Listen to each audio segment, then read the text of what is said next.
here is Travis Roderick. He's a trailblazing professional hailing from Jonesville, Michigan. If you're from Michigan, shout it out in the chat. His journey started with an internship at the Seattle Children's Theater at age 17 to becoming the senior manager of marketing operations at the Barcelona-based tech startup Typeform. Truly remarkable here. With over 15 years of experience spanning corporate giants like Nordstrom, Amazon, Meta, and cloud kitchens, Travis has navigated diverse roles from executive assistant to chief of staff to now operations manager. So currently, he's also a second-year MBA student at the University of Southern California. And Travis's career has been truly defined by strategic transitioning and impactful contributions and leading new large initiatives, showcasing his ability and leadership in both the corporate and the startup environment. As a reminder, these speaker series, our Nova Chats, are really designed to kind of go deeper, to talk about those career transitions and the feelings behind them and how to navigate through some of that like tough, muddy water that's usually a bit uncharted for us when we move into it. I will add that Travis and I met 10 years ago while we were at Nordstrom. So I was like a new assistant buyer, figuring it out, trying to get promoted as fast as possible. Travis came in as an administrative assistant. Yes. He's a tall guy, hard to miss, super fun. We're both kind of, out there and loud and Yes. collaborative. And I think, Travis, we were kind of in the same world for like 2 or 3 years Yes. in different buying offices on the same Yes. floor, right? Yes. Yes. Yeah. And so we've gone our separate ways. When I launched Nova, I had thought, this course is going to be great for a lot of different people. We've got students, we've got chiefs of staff, executive assistants are one group. So I texted Travis, or I think it was text. I think I had your number Yes. still. You have my number still, which is amazing. Yeah. And I was like, hey, Travis, what do you suggest? How do I get in touch with executive assistants out here? And Travis was like so many people have been in this space, so warm and sharing of resources. He said, get in touch with Jeremy Burrows, get in touch with Maggie Jacobs, and see if you can connect with them and how they can help spread awareness. And it was truly such great advice. And you have been a cheerleader of mine through this process. And as I've gotten to know our community and our students and people who are interested in the course, you are an inspiration. You have moved from EA to chief of staff. You've had a long career in EA roles. You're now doing Mhm. something different post chief of staff. So this is kind of fun because Travis, I don't know Travis's full story. So we're going to Yeah. get into it together today. So I'll pause Yeah. there and pass it to you for a second, Travis. You can say hi to everyone. Hi, everyone. First of all, Maggie, thank you so much for having me. I just want to take a second to, first of all, thank you for coming and also thank you for supporting Maggie. When I met Maggie, I think we were both really young. Maggie has such a hustle about her that I think you can see from what she's built really from the ground up, and it's inspired me a lot so far. So I feel so honored to be here. And I feel so privileged. And she's really targeting a population of executive assistants and whatnot that is really close and near and dear to my heart. So I can't thank you enough, and thank you for being here. Thank you for supporting Maggie. And if you have any questions after this, feel free to reach out to me on LinkedIn, stay in touch. Yeah, whatever I can do to help. I'll include your LinkedIn link Great. in our post chat email. So, all right, Travis. Well, why don't you start us out from the beginning? You said you moved here from Michigan. You moved to Yes. Seattle from Michigan. I'm in Yes. Lincoln now, but tell us Yes. kind of how it started and what you were thinking you wanted to do and how you got into executive or administrative support. Yes. So I love when people ask me this question. So I have a very non-traditional background, and I really encourage people in the business world to come from non-traditional backgrounds. And I think it gives us like an extra edge. So people ask me what is my undergraduate degree? And did I study marketing? Did I study communications? Did I study business? My undergraduate degree is in acting. So I never really had to take a lot of math classes. I took statistics last year on my MBA. I took where we had to do very complex statistics and corporate finance, managerial finance, and I probably have like a 10th grade math education because we just never really had to take that studying acting. They Yeah. just put us in a room for several hours and expected us to sing, dance, act, learn monologues, and then try to survive with each other for like 9 to 10 hours. So of course, graduating school, I wanted to be an actor, be on Broadway. And then I was actually working in Seattle for a while with a few theaters. And then I got really sick and then I didn't have any health insurance. And so I decided after that, I was like, okay, maybe I need to really focus and double down. A lot of people ask me if I regret like not getting a business degree or whatnot, but I think some of the best people I've worked with in my career come from non-traditional backgrounds like theater, because in theater, you have to work with so many different personalities. However, the one thing that unifies everyone is that you all have one common goal. So you're putting on production. But lots of people have different hats. Like you have the actors, you have the backstage crew, you have the production manager, you have the director, you have the music director, you have the people who are running the lights, you have people who are running the sound. Like there's so many different personalities that you have to work with that I use my theater degree every single day, even putting on presentations. I thoroughly encourage people, if you're doing a large presentation, to practice in advance. It may sound really corny, but it's going to set you up for to give a better presentation. And I Totally really agree. don't regret that. And so after that, I needed health insurance, and I wanted to work at Nordstrom because I would go through downtown Seattle every single day on a bus, and I would see the large building of Nordstrom and just be like, I want to work there. So I applied to like every single job at Nordstrom, like a janitor, selling on the floor, the sales floor, um, you name it, I applied for that job. Like working in the cafe, being a barista. I I had didn't no care. idea. I just wanted to work at Nordstrom. And then the buyer of Stop Accessories, who I'm still friends with today. I live in LA. She also lives in LA. I see her like once or twice a month. She emailed me and was like, hey, you don't have any sort of experience, but I am really interested in meeting with you. So I met with her, and this is what I think is my advice I would give to everyone is it takes one person to say yes. However, it's very critical to have that one person say yes. So she took a chance on me, and then I joined the buying office. I'd never worked in retail. I'd really never worked an office job ever. I was an actor previous to that. And I think you could agree to this, Maggie. Like Maggie worked in belts and trends. I worked in soft accessories. So my buying department was buying hair accessories, scarves, cold weather accessories, gloves, all that. And it's so funny talking about this now because like people are like, what are accessories? And like, what is that on the sales floor? But I still feel really passionate about it. But I learned like so many processes, and I was Yeah. so critical and key to that team. Like if you were to go back in time to that office, like you had an incredible admin on your team as well. Like Kate, I Mhm. think we can just talk about Yes. names, but Yeah. Yeah. Kate's incredible. I think um we were really the glue that held that buying office together because we were so centralized. Like, Yeah. oh, what's going on with this order? Oh, the admin of that pod always knew what was going on with that order. Oh, Yes. it's delayed. Oh, the admin of that pod knows what's going on. Where are the samples? Oh, the admin knows where the samples are. Oh, Yep. the vendor needs an extension. Oh, the admin can do this extension. Yes. So I'd probably say that's how I cut my teeth. I learned a lot of processes. Um, Yeah. After that one, I went to like a more senior, like executive assistant role supporting the VP of accessories.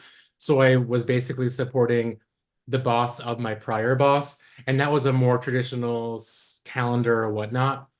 And I did that for 4 years. I was at that company for a really long time. I learned a lot. My manager at the time basically taught me everything I knew how to be an EA. She was like, "You've never been an EA before. I really like you. I'm going to give you a chance." Again, going back to like, it takes one person, just Yeah. one person to say yes and give you a chance. And during that time, I got to do a lot of reporting. And then, Maggie, I want to share this with you because I think it's really important to this audience here, where I wanted to not be an admin at that time. I didn't want to be an EA. However, there was such a ceiling for that job and that career. Like I wanted to be what you were. I wanted to be a assistant buyer. I wanted to be assistant buy planner. So did Kate in a lot of ways, Hmm. the admin that was working really closely with Maggie. Yeah. And they just said, that is not the path at all. And when I was in EA, I think I applied for probably like 15, 16 jobs within Nordstrom because I wanted to stay there. And Nordstrom just wouldn't let me. They kept saying, this it's not the path. I actually met with the head of HR of all of Nordstrom Corporate at the time, and I said, I want to do this. And she said, that's great. However, you need to go sell on the sales floor in order to do it, which would Uh, be like a really big pay cut, which at the time Nordstrom was all commission based. And so I didn't feel as though I could take that risk. However, I would probably say with me, when you tell me I can't do something, gives me more fuel and fire and motivation to like defy that. So Yeah. I started interviewing, and then I got a job at Amazon.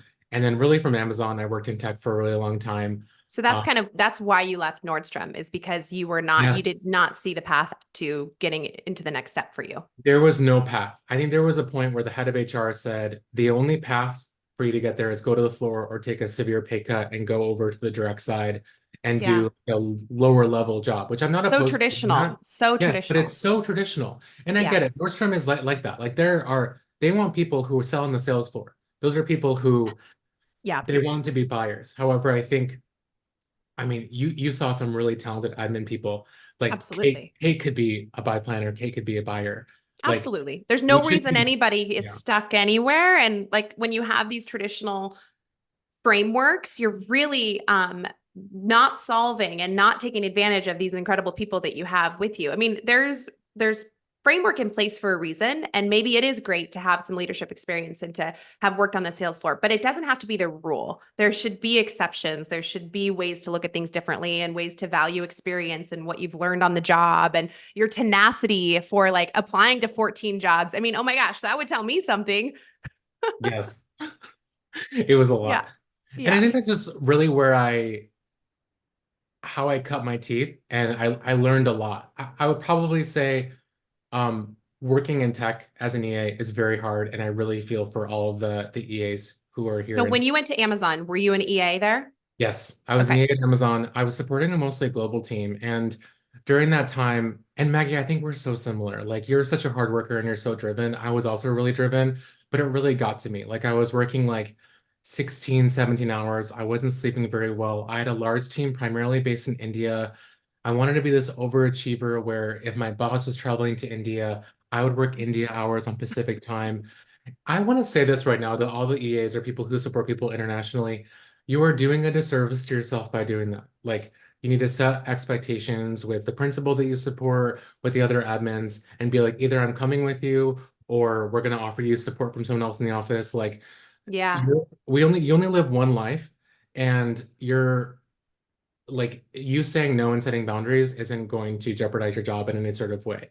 However, it taught me a really big lesson that because during that time, like I got really sick. I wasn't taking care of myself. My body was literally falling apart because Uh, I was working like 16, 17 hours and I was saying yes to everything. But in the end, yeah. like my relationships with my family was failing. And I just learned I couldn't do everything. Yeah. And but I learned a lot when I was at Amazon. I wasn't there for very long because Amazon is a very, very hard culture Yeah. to work in. It's good for a lot of people, and I learned a ton. And then I went to Meta, and then I wore as an EA at Meta, and I A very started. high level EA at Meta, right? Yes. So I Mhm. started in the Seattle office where it was really amazing because if you were at a remote office, you really got to get together with the other EAs within that office in itself. And then I got to do a lot of events within the Seattle office. Like I planned this like all office-wide event where we showed Because off like Seattle was the remote office for Meta. yes, Yeah. yes. And this was back when they only had one office. And Yep. then I got picked to do a short-term assignment where I stood up a scaled support model of executive assistant support that Meta was trying. So I manage a team of around 20 executive assistants where one admin would support anywhere from like 7 to 9 executives, but it was a very structured. So they would only do calendar, travel, and expenses. They wouldn't be ordering lunch. So I hired that entire team. I trained them, I managed them. And that team, I think, is like by the hundreds now at Meta. So it was amazing to sort of Very cool. create that. And then after I did that assignment, I moved to the Bay Area. I supported the head of ads. Our org was like 3,500 people globally and very high visibility to Mark Zuckerberg at the time. It was great because I really met some of my best friends that I have today because when you're an EA to some of the most visible leaders, not only in the country and at the company, but in the world, you have you get to know like the ins and outs of how to support these high level leaders. Yeah. That's when I sort of stopped wanting to be an EA because when you support a high level leader like that, I would wake up and I would just try to get this executive through the day, just one day at a time. I would say, okay, I need to get him breakfast, make sure he's starting his meetings on time, always running over. And like, if a meeting was running over, it was just an incident disaster because he needs to go to different buildings. Oh, he's meeting with like the head of comms for Meta, and then he's also on a schedule. So you always had to be on it. I Yeah. did that for a long time. I worked really closely with the chief of staff, and through that exposure, I was like, I think I could do this. I think I definitely could. Because it was a more strategic role. And I love the conversations that you have. I think there was a lot of conversations today around like what's a chief of staff, what's an EA, How what's do a you work together? CFO, I know I was how do just you going to work ask you together? that. Like, so you had this Yes. visibility into the chief of staff Yeah. role. Was this the first time that you'd got started getting that visibility into the role? So it wasn't the first time because I didn't have a chief of staff at Amazon, but at Meta I had one. However, the chief of staffs at Meta at the time, just want to put this at the time when I was Yeah. there, the levels varied a lot. So you could have like director, VP level chief of Yep. staff, which are called business leads, or you could have like you could be the same level as an EA as a chief of staff and support like a VP and above. Yep. So it really varied. I had a VP level, like a senior level director of a chief of staff. And so the way he viewed his role was a lot different than I think like a lower level chief of Yeah. staff would be the role. So it was a little bit more challenging. But like I really agree with a lot of the things that you say about like what's the difference between an EA and a chief of staff. But during that time I got really burnt out. Like we got to the point where we were going to hire another EA. And then I would just do all the forward thinking strategic, like basically a week plus out on the calendaring. And then this Interesting. other EA would just transition my manager from like meeting to meeting, get him lunch, make sure he like made his flight, make sure he had his backpack, like things like that, where it's like Yeah. I need to worry about like, okay, Mark has a meeting in 2 weeks. Like I need to partner really close with the chief of staff to make sure we have the right pre-meetings and set. Like it was like a full ecosystem to make sure this executive was staying top of mind. And Yeah. I think I take that framework into when I was the chief of staff in the role I am now. So I hope that gives you a good overview of like Yes. him as like an EA. And I Oh my would love gosh. to talk about like where I'm at now, because I did Yeah. start as an EA and then I went from an EA to a chief of staff. And then I've been in my marketing role for about a year now. So I sort of like Okay. worn many hats at Typeform. But Yeah. anything else you want to cover about like true EA work? Yeah. So I guess let's so first of all, I think this is riveting. I think people are probably hanging on every word of what you're saying like I am. I'm trying not to jump in too much because it's really helpful. I think it's really helpful to hear and you're describing it in a way that paints a very clear picture. So keep it up. Yeah, thank you. um, with that, so your first kind of couple awareness points to a chief of staff, let's just Yes. stop there for a minute. Yeah. How did you establish a good relationship and how did you figure out how to work together? Because there is a lot Um, of, this is my stuff and I'm worried yes. now. We're going to change my job and control is important and there's Yes. fear-based concerns there. So how did those first relationships go while you were an EA? And then we'll get into your chief of staff work. So I want to share how not to go about it, which is what I Perfect. did, because while it was really painful at the time, it was a huge lesson learned to me. So the way I approached it was I wanted it to be very segmented and regimented, where like, does the chief of staff have access to the calendar? Like, does the chief of staff have access to where this executive is traveling? Does the chief of staff have access to like where this executive is? For me, I was like, oh, I want to be like the person who's like the handler for this executive, so only I can see the calendar, only I can do that. And it caused a lot of tension between the two of us. It was a Yeah, huge that's pain. normal. We had to have a lot of conversations, and I'll actually take a lot of the ownership here, where it was a lot of my ego getting in the way, where like I'm a very senior EA, I know what I'm doing, please don't question me. When in reality, being the chief of staff, I was like, I'm not questioning you, I just need to know, Yeah, because that exactly. context is really helpful. But I think looking back on this chief of staff, I gave him a really hard time because he would ask me these questions and I would assume like the worst intent of them. And I Yes. think most senior EAs operate that way Yeah. because as EAs, like we're very prideful of our work. We take it very seriously. Yeah. And we really take our work home with us. I would say most EAs do that. If you're an EA that like cares a lot about your executive. And in So that's what I did. And I would probably say it caused a lot of tension within the office with the chief of staff, with like the executive. And in reality, looking backwards, what I would do is I would say, like, hey, first of all, like, we're a team. The three of us are a team. So the EA, the chief of staff, and the executive. But Yeah. more importantly, the EA and the chief of staff are the most important team ever. So put the executive aside. Don't even worry about the executive. Yeah. You Like, can't find them most of the time anyway. no, yes. In reality, the executive really doesn't matter because it's the relationship between the chief of staff and the EA, and it is the most critical part. And here's my message to the executives. You have to handle this with utmost care.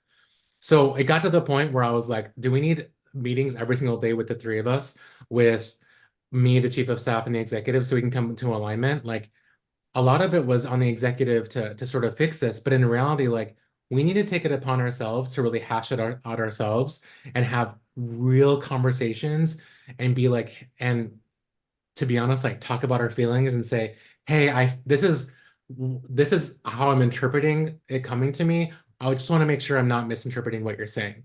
Yeah. Um, and it was a big growth period for me. I It bet. was Yeah. huge. Yeah. I probably like burned out even faster because I was holding on to so much pent-up emotions, when in reality, Mhm. if I could have been even more professional or more adult in that situation to say, hey, this isn't working for me, here's what I need, then it'll be a lot better. But I will say, like, there's a lot of different formats you can do about it. I actually think what works best is having really clear reporting lines. What can work really well is you can have the principal. So when I say principal, I mean like the C level, the VP, whoever the Yep. leader is. You can have Yep. the principal, you can have the chief of staff, and then you can have the chief of staff manage the EA. I think that's totally doable, especially if you've been an EA before. I think that's like the key. Like, if you've been an EA before, you should be like, actually, I want to manage the EA because I know what this EA is doing and I can actually. Okay. Just EAs everywhere thinking, heck no, I don't want anyone to Yes. manage me besides the CEO. Yes. So I will actually say you shouldn't rule that out because the chief of staff has so much more bandwidth, can give you so much more support. And if they've been an EA before, they know exactly what you're doing and they Yeah, can it's a good support you point. more than anyone else. And then the other thing is, I do think you can have the chief of staff, the EA, and they both report to the CEO.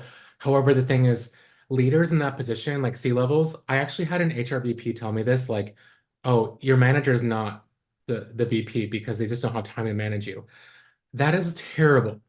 But sometimes there's a lot of like executives just don't know how to manage EAs because they're like, how am I supposed to help you?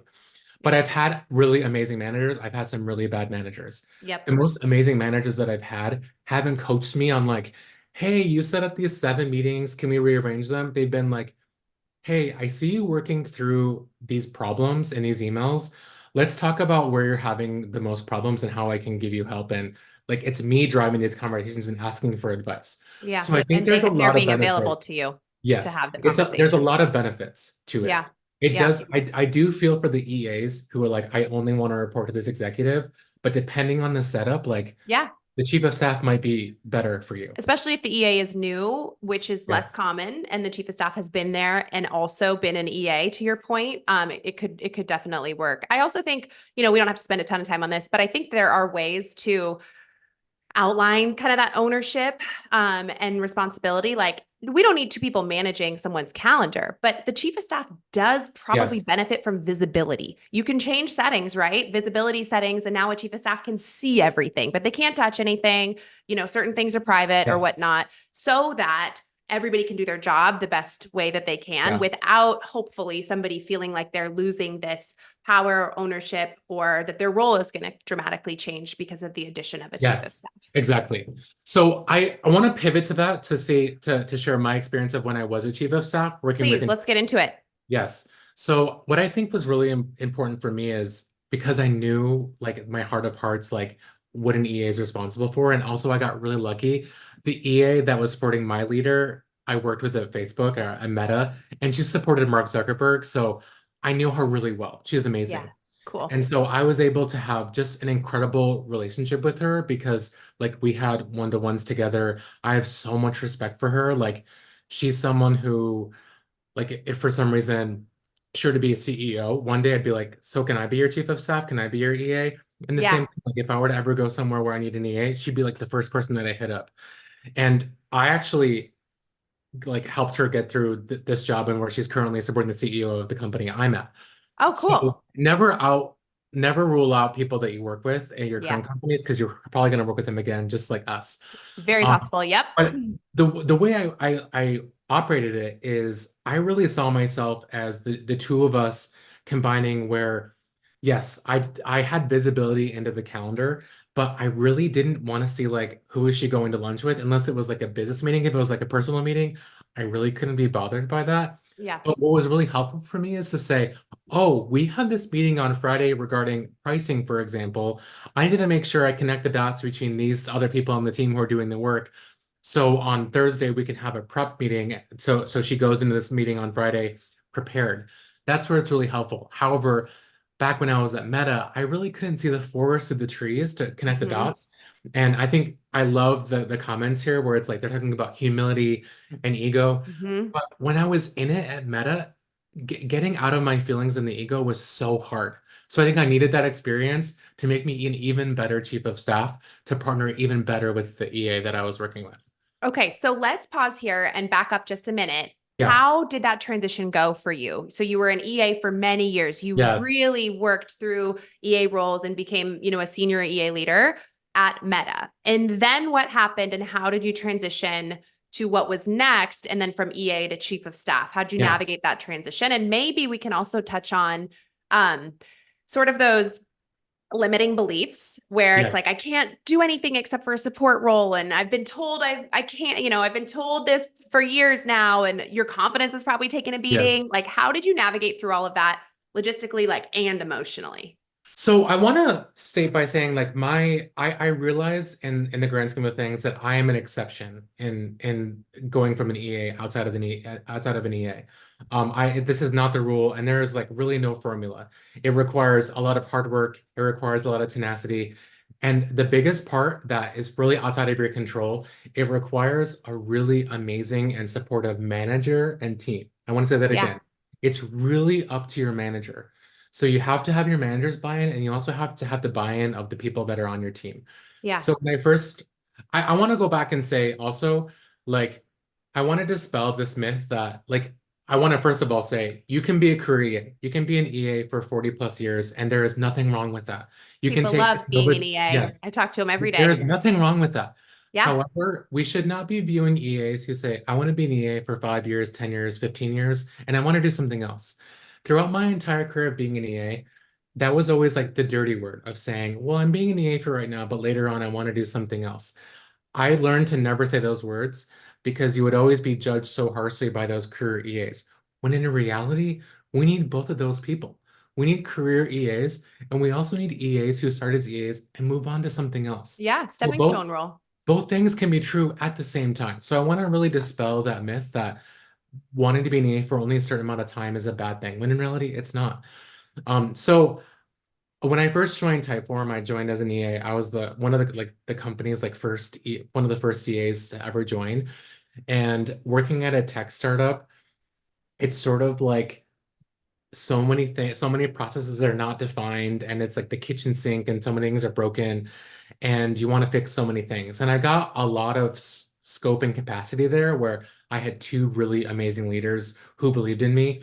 I was also the first EA they had ever had, so they were all sort of like, hey, I hired this EA who worked at other startups and worked at Meta and Amazon. Like, what can they do? And so I was like their baseline, which is really interesting, like having a EA that had like over 10 years of experience and then coming in. So I like started taking on like a lot of projects. Like I started managing like the marketing budget. I started managing the software. I started identifying a lot of problems within like our sales cycle that was broken. And then this is someone who was my manager for the last year, who was my peer at the time. She was VP of marketing.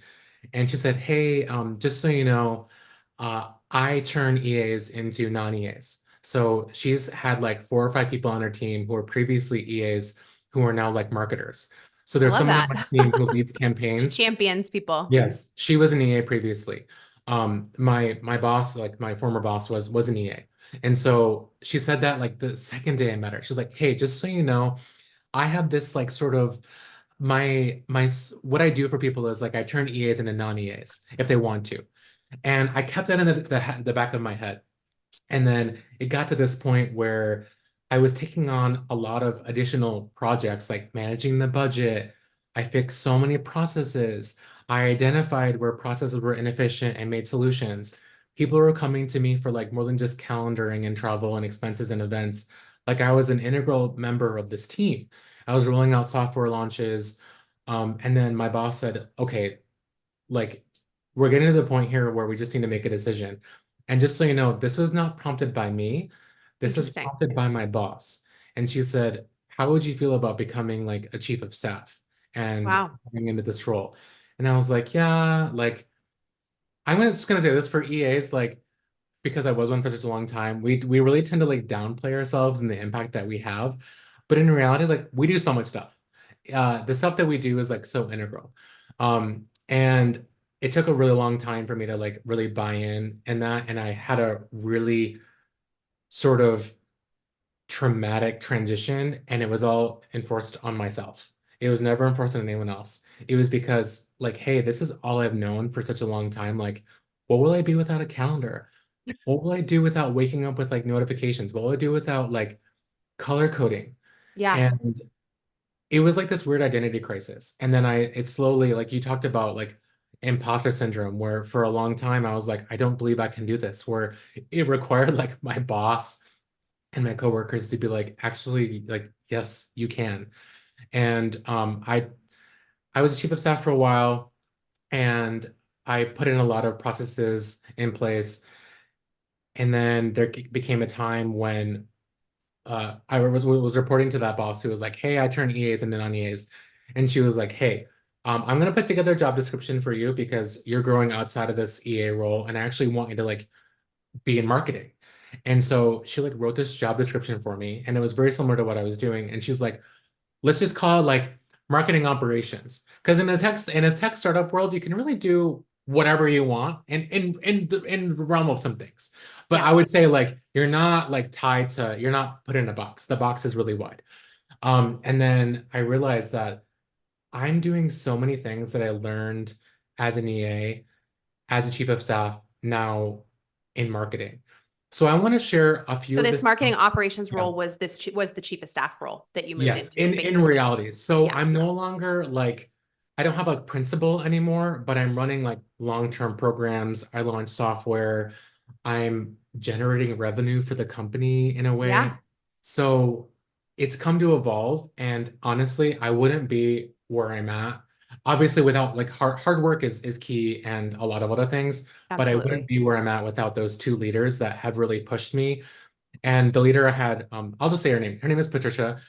She's incredible. She's amazing. She was someone who would just throw me things. And she was like, I'm going to throw you these things, and I know you're going to figure it out, and it's going to push you, it's going to challenge you. But here's the thing is I'm always going to be here to support you. Oh, And she is someone who goosebumps. has fundamentally changed the trajectory of my career. She is Yeah. someone who I look up to. She has infinite capacity, but she is someone who is like, oh, Travis is going to own that. Oh, Travis says that. Oh, Travis is going to do that. And I was like, okay, so I've never done that before, but I'm going to try it. And she's like, yeah, you've never done that before, but I'm going to help you. Amazing. And I think that's what's super important here is like a lot of it is like self-confidence and pushing yourself outside of your unknown. I was listening to this book the other day where it's like a lot of us, we fear failure because it's like embarrassing, but we wouldn't be where we're at today without our failures. Would I say that I have nailed everything that Patricia gave me? No. There are so many projects where I did it, I launched it, and I was like, I'd be okay not doing that project ever again. Yeah. And then there's this Yeah. project that has really, like, I onboarded this like very native integration to our tech stack for sales.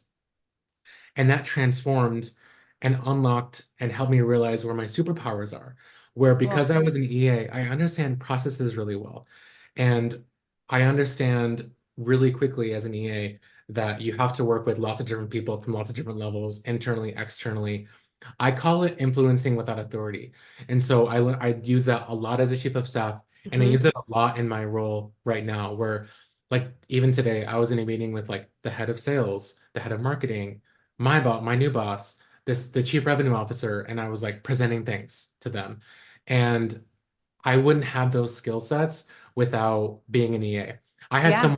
someone, there's a new coworker that joined recently, and he was like, "You're just so comfortable in front of these executives. Like, how do you do it?" And I was like, "Well, it's because as an EA, I would be around like Mark Zuckerberg, Sheryl Sandberg all the time, and you can't really like you have to treat them all like the same, and you Yep. can't let them intimidate you in any sort of way. And I wouldn't have Yeah. that skill set if I weren't an EA for so long. Yeah. Yeah. Okay. So number one, amazing Patricia. That Yes, everybody deserves a Patricia. We don't all have one. Um, but I think that the lessons that you shared resonate. Like sometimes it's somebody else believing in you, and also we can believe in ourselves and yes, get there in the same way. And she gave you a lot of that self-belief by believing in you. And that was a big confidence boost. It just gives me goosebumps to like say that. Also, just kind of breaking this down, it is a lot easier to transition to the next thing, to your next job, a promotion in the current company that you are in. It's yes, much yes, harder to do that in an external company. Okay, I'm ready for the next thing. I'm an EA. I'm going to go interview for chief of staff roles over here at another company. It's going to be a lot easier for you to work with your leader, present, put a proposal together, think about scope that you want to change, add, reframe, and doing that within your own company. And I think, just having that incredible leader back you up is also incredible, is so important. So when you're thinking about your next job and you're interviewing for your next job, like we've all heard this, but this is such a good example of what that means. Like we are also interviewing them. What is yes, this leader like? How do yeah, we, dialogue together? Do they have examples that have just naturally come up around how they champion people who work for them? It's so important and critical and life changing, career changing to be with a leader that truly puts in the time and is available to you to help you get there. And you're right, like a lot of CEOs, principals, they've just never really been great leaders. They've been really yes, good at what they're doing, really smart. They have a lot of great ideas.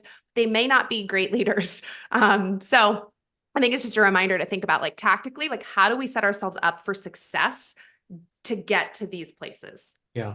I want to do a quick shout out. Like Stephanie went from a senior EA to a chief of staff, which is amazing. Congratulations. And I want to Yeah. say, in my experience, the biggest hurdle I had to overcome actually was me, where there was like so much self-doubt and so much like my being an EA became my identity in a lot of ways. And then it came to the point where do I want to be an EA in like 15 years and like working on vacations because I feel as though I can't ever disconnect because my principal might miss a flight. Is that like the life I want to live? Um, Yeah. I will say the one thing I do miss is like during transitions or like when people are leaving or like reorgs, I always knew about the reorgs. I don't know about them anymore, and I do miss like that level of confidentiality that I was entrusted with. But As I an will EA or say, chief of staff yes, to a principal. yes. Yeah. Where now it's like I hear about it, I'm like, oh, this is new. I'm like sort of the rest of the population in the workforce. Yeah. Where before, like you always knew that in advance, and you were always so critical to doing that. But I do miss like having that sort of visibility. Yeah. Okay. I'm going to ask one more question. If Yes. folks who are on the line want to either raise your hand, it looks like I can allow you to speak, which is funny, or type your question in the chat box. We will go through that here in a minute. So go ahead and think about what you want to ask Travis. We've got about 15 more minutes today. So Travis, you mentioned that like one of the kind of next step projects that you took on was managing a budget. And Yes. you also mentioned earlier that you have like the math training like through 10th grade or something like that, right? Yes. So how Yes. did you, let me back up. Yeah. Confidence around financial acumen is one of the biggest barriers that people Yes. see in order to get into a chief of staff role, whether you're an EA or not. Financial acumen is a huge confidence blocker for a lot of people. So tell us what that looked like and how you went through that. Yeah. So when you first reached out to me, I was, and you were super transparent. You shared with me like what the entire course looked like because you wanted like my feedback. And I think what I really admired about it was like you had that portion of like how to speak to it, building confidence around it.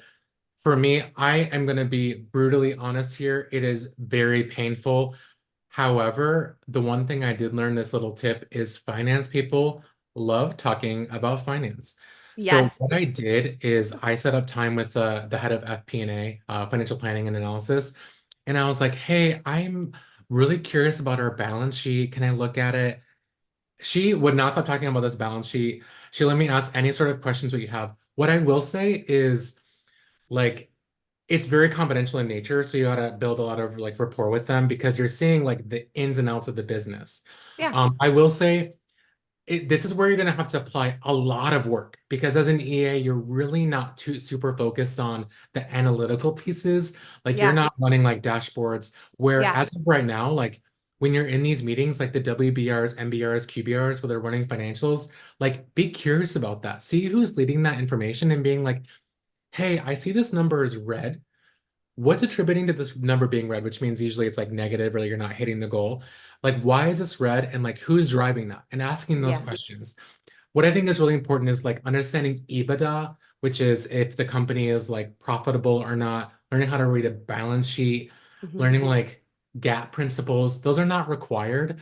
However, it makes me feel so much more confident owning the budget and being able to speak to finance Yeah. when I can see a lot of like financial planning analysis sheets and I know exactly like I won't know exactly like what it means, but I know how to read it and I know how to navigate it. That's Yeah. like the biggest gap. And for me, I'll be honest, I had an accounting class last year. I hired a tutor. I met with a tutor for 4 hours a week.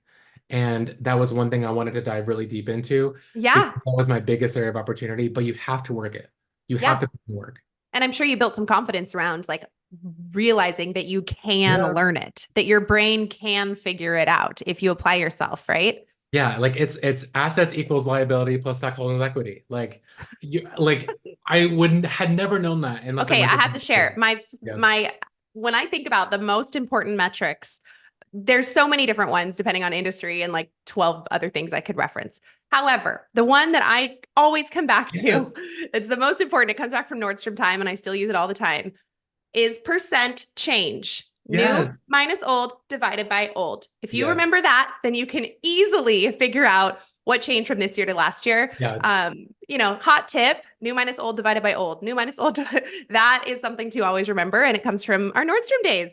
Yeah, it is. Some of that retail math though is really, really, really helpful. Is Yeah. really helpful. And Yeah. yeah, it was great. But I will say for EAs, that is a really big hurdle is overcoming. Honestly, again, it was all on me, but I had to put in the work. I had to understand like what are gap principles is like how they do accounting. Yep. Um, Understanding that, but I hired a tutor. I dove really deep. I got an A in that class. And it was just, Cheers. yeah, but it was, I Yeah. had to put in the work. Great. Fellow Nordy, awesome. Okay, well, go ahead and put your questions in the chat. Let's see, I have a couple Q&As here. Okay, so from Anonymous, how do we overcome when you're a damn great EA and your leaders are scared to let you fly because you rock the details in an EA role? They want to hang on to you. They don't want to let you go. Yes. And so I think I wrote an article about this on LinkedIn a really long time ago and it went viral, which is amazing. And I think it was like giving it's like titled like give your EA a seat at the table. And one of the principles I outlined was like know when to tell your EA that they need to move on. Either like leave the company or like promote them. And Yeah, you need to have an honest conversation with them and say, I know this is going to be really hard, but first of all, tell them, I will help you find an EA. Nobody, like, I tell the executives I had, I know you better than know yourself. And I think, because usually I supported men, their wives would prefer to be with me and hang out with me than hang out with them. So I knew exactly what they needed at work and what they needed in their personal life, and I yeah, was going to help them hire. So for me, I'll just share at Typeform, when I was hiring my backfill, I was the one who like read all the resumes. I did all of the interviews. I led the case study. Um, I knew without a doubt the person we were hiring. I told them I was like, hey, this person is actually better than me.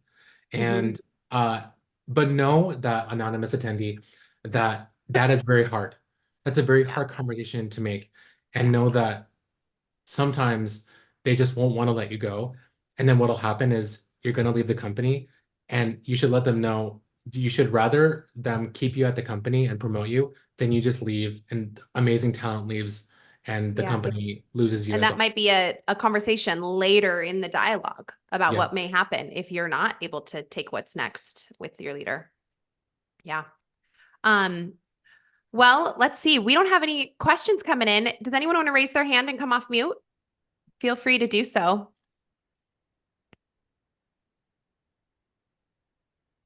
You can All ask a right. Let's thing. see. Lauren. Okay, got to find ya. Here we go. All right, Lauren, it's all you. Hi, Lauren. Travis, how are you? I'm great. How are you? Good. I'm doing wonderful. Speaking above going above and beyond as an EA, but I'm in the government support, getting ready to kick off a huge customer cyber summit for my organization. So having that opportunity to step up to that next level and contribute to show what I made of it is awesome. What I'm curious about is certification. So obviously this is a great course that Maggie got for the COS certification. But what other type of maybe additional education or certification should we look into 2027? Yeah. So can I repeat the question? Because I think I heard it, but I just want to make sure I heard it. So you're asking what certifications would you recommend or did I have? Is that the question? I don't remember. I think that's it. Maggie did. Yeah, I think that's what I heard too. I think for Okay. EAs, what other certifications out there would you recommend? Lauren, you're coming. It's a little hard to hear you, so maybe chat in if you need to. So that's such a really great question. And I think there's this big sort of debate in the chief of staff world where like, I don't even think it's certification. It's like, do chief of staffs need to have an MBA? And I'm really glad people ask this. So I got into my MBA program before I was a chief of staff. I got into my MBA program as an EA. And there are EAs who can get MBAs. So know that you don't have to have an MBA to be a chief of staff. I will say it depends on where you are in your career. So if the industry that you're in, you're able to manage a lot of budgets, you have like financial acumen, you may only need like a project management skill, like a certification or whatnot. For me, when I was going through this, Maggie didn't really exist at the time. So I think my only option was like, I want people to take me seriously. So I'm gonna get an MBA and go several $1,000s in debt. Nova is much cheaper. Yes, Nova is actually, Maggie, I'm just gonna say this. When I met with you, I was like, oh, this is like a mini MBA. I said that. I don't know if they can market that, but looking through the curriculum and seeing what you present, I was like, oh, I'm going over a lot of the same things in my MBA. So if you're someone who like doesn't have the time because it is a really big time commitment, you can afford it, I would probably say like Nova's like but there's so many courses out there. But I will say like, for me, I became a chief of staff without that. Yeah. But at the same time, it required me to do, again, a lot of really hard work. Yeah. And like you said, there's a lot of other EA resources out there. There's not as many for chiefs of staff that are like hands-on focused. But to your point, Travis, like just to reiterate, I think it does depend on where you are in your career and in your EA journey. Like there's super intro level type things about like how do you even calendar, right? And like how do you get into basic EA work? And then there's a little bit more advanced of like, okay, I'm managing 5 executives and like how do I do all this? So I do think it just kind of depends on what you're looking for. There's a lot more resources out there for EAs and for EA work than there is for chief of staff work. But hopefully we answered your question, Lauren. And we've got a question from Brooklyn. How can you communicate non-traditional EA experience in a way that resonates with leaders who believe they need, X number of years of experience in a certain industry with a certain title?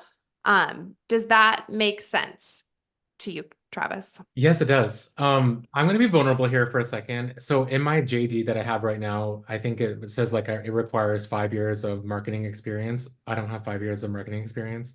Mm-hmm. I think it really requires the leaders to say, Travis has the skills and capabilities that more than overcome those 5 years of experience. I will say, Brooklyn, it's hard. It's really hard. The end of the day, it comes down to the people that you report to and support you, and you need them to go to bat for you and say, even though this person doesn't have that level of experience, they like this person is unique and can fill the role. So that's not an amazing answer, but that's just my my take. Like when I was interviewing EAs at Meta for that scaled support program, I think I hired like 4 or 5 people who like were hotel receptionists, and I wanted people who had like the industry hospitality knowledge. But that was me because I was so open to it. But you just gotta work for really great people who value the skills that you have. Yeah. Yeah. I think too, like thinking about what are the like hot words and how do you articulate like what a great chief of staff is, for example, for that role. And then how do you take your experience and like translate that into something like tactical with chief of staff work? Like if you're trying to describe that you led a number of leaders and you helped focus everyone in one direction and alignment and collaboration through like Travis's example of like maybe putting on a theater production.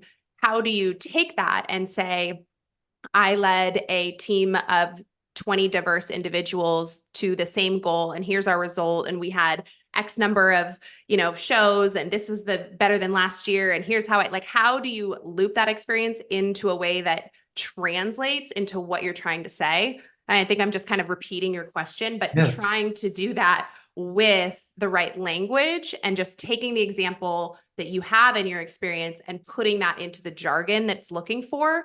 And another example, I believe that if you are a acting chief of staff, but your title's like, let's say, executive business partner, and yet you are doing all these chief of staff functions, my recommendation is that on your resume, you call yourself a chief of staff, an acting chief of staff, or a de facto chief of staff, or a chief of staff. It's always good to clear that with your leader.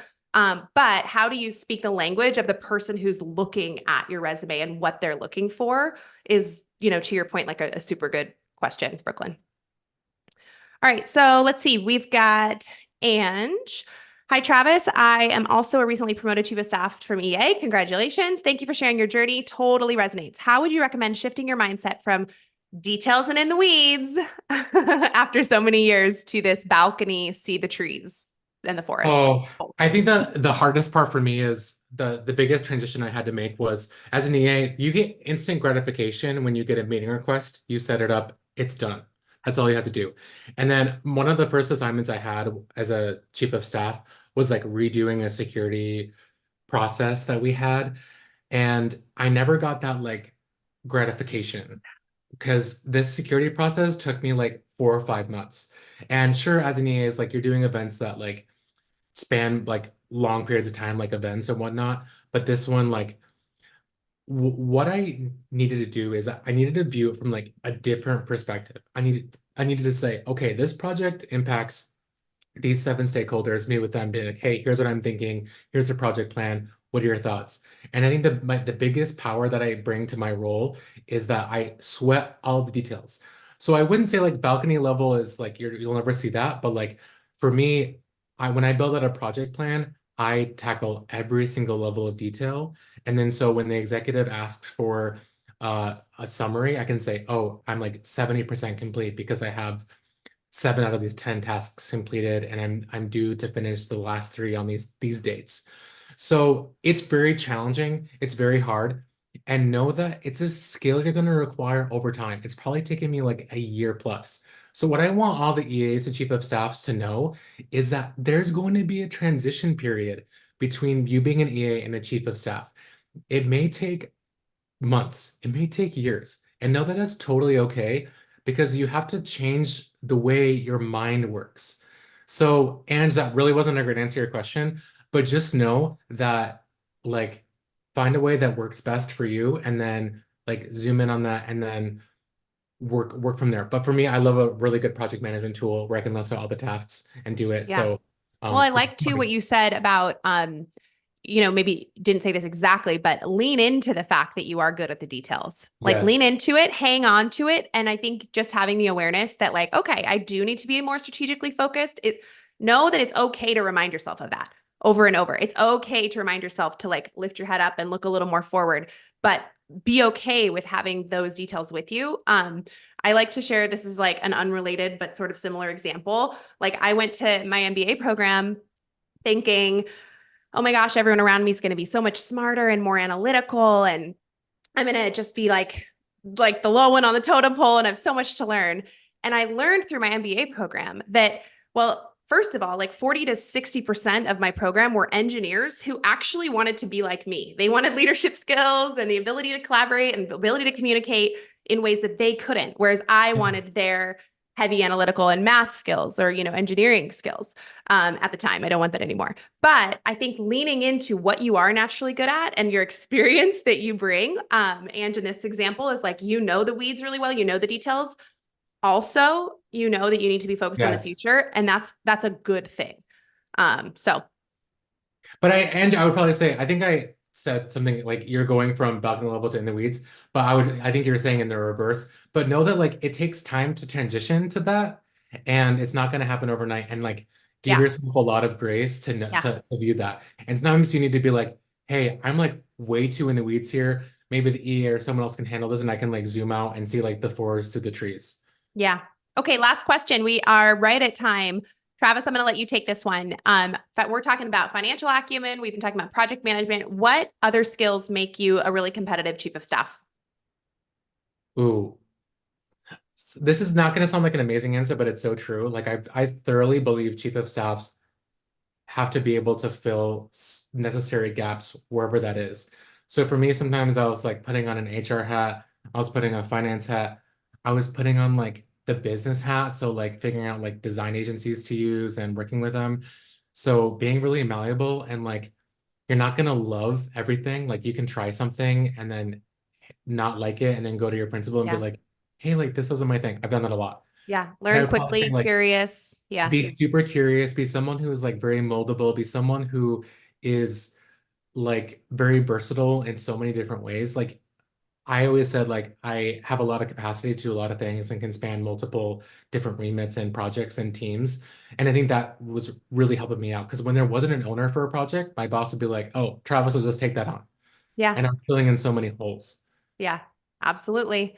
Okay, well, thank you all for joining. This was my favorite Nova chat that we've had so far. So much fun, so much insight. I can tell that everybody just was like, living on every last word of each sentence that you were sharing, Travis. Wait, that's Jen White. Jen White from Nordstrom. Oh, what a small world. Okay, she hi, did say Jen. she's a fellow Nordy. Yeah. Yes. Yeah. Amazing. Okay. So I will send a note out to everybody that registered. We'll have our LinkedIn links. We'll have Travis's link to his article that he wrote recently. It'll have this video that you can definitely share with people. If you need anything, reach out to us. hello@novachiefofstaff.com. We've got an AI in the C-suite panel coming up in a few weeks. You can register for that. Find that on LinkedIn. And thanks for being here. This was just like so much fun, and I could do this for a whole nother hour. So thanks, Travis. Thank you, Bye, Maggie. everyone. Thanks, everyone. Best of luck. Take care.